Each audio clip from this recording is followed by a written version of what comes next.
Hello, this is Keith Owens welcoming you to the Afro Fantasy Detroit podcast, a Detroit Stories quarterly production. Today I will be reading you part 7 of The Witch, and I hope you enjoy it.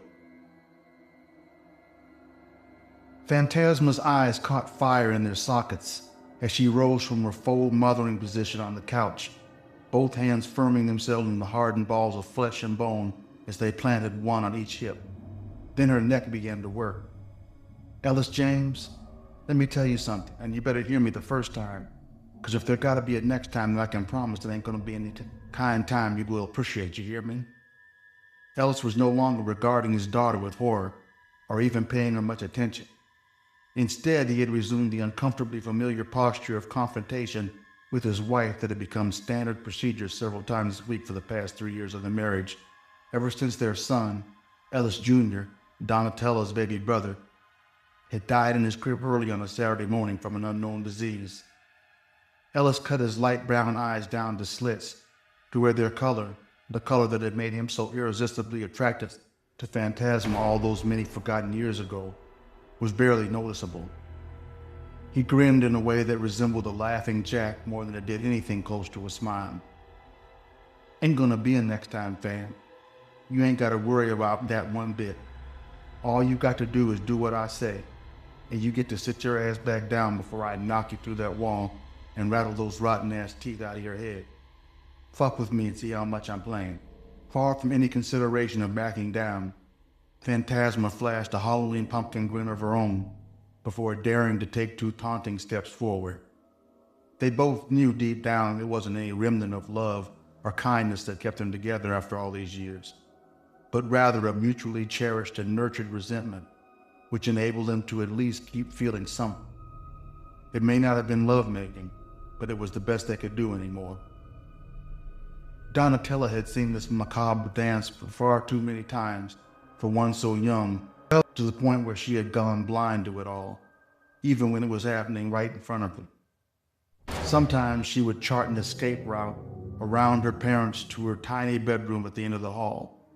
There she would quietly close the door and then crawl into bed, where she would scrunch herself into a tight ball underneath the sheets, covered with cartoon characters. For other times, she would sit there in her perch at the breakfast table and pretend to watch the spectacle, her eyes dull and lifeless as copper pennies found on the street. Today would be different. Donatella could no longer watch her family feast on itself, and her bedroom was not far enough away from the carnage to offer the protection she really needed. In her child's mind, the only way to truly escape was to escape, whatever that might mean for a small black girl who would suddenly find herself all alone in a world she was convinced must hate her to allow her existence to be such a horrible thing. So while Ellis and Phantasma James began once again to circle one another faster and faster into a cyclone of violent passions and regrets, Donatella stepped down from her chair and, without saying a word, walked out the door. She walked haltingly down the hall, past the apartment doors that quickly shut and locked as she approached, and into a sun-splashed street where she stood still looking up at the cloudless sky as tears began to stream down her face and she started to sob. It was the first time she had ever cried that she could remember, and it was more of a relief than anything else. The longer she cried, standing all alone on the sidewalk, the more she felt the crushing pressure that had been her lifelong passenger begin to rinse away like hardened bits of mud loosening in a stream. In the distance, although it wasn't so far at all, she could hear the yells and screams of Phantasma and Ella spilling into the air from an open window up above.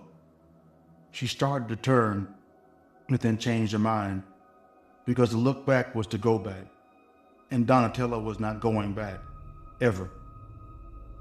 It may have been the certainty of that decision, made by an 8-year-old child no less, that opened the locks to what would become the rest of her life.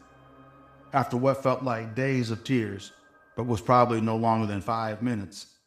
Because would all those grown people in a city like Detroit really stand around and watch a child cry for that long without doing something about it unless...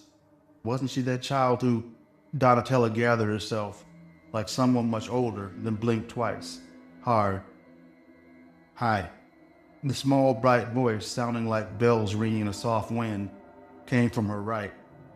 She appeared to be a few years older than Donatella, just shy of being a teen. Her smile was chocolate and warm, and Donatella loved the unusual way the multicolored beads were zigzagged into her shoulder-length braids.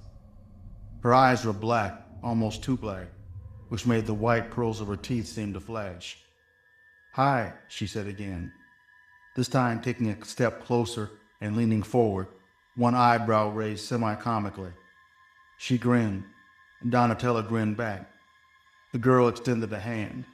Several moments passed before Donatella took the girl's hand in her own, nodded. "I'm Mora," the girl said. "Okay," said Donatella, to which Mora laughed. "So is that your name then?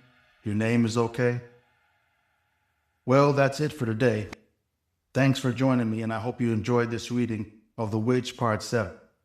I hope you'll join me again next week for Part 8. This is Keith Owen signing off, and remember you can read the entire story of The Witch from beginning to end at my Substack, Afro Fantasy Detroit, which is a Detroit Stories Quarterly production. Feel free to visit our Detroit Stories Quarterly website at DetroitStoriesQuarterly.com, where you can catch up on all of our Detroit Stories Quarterly magazine issues. See you next week.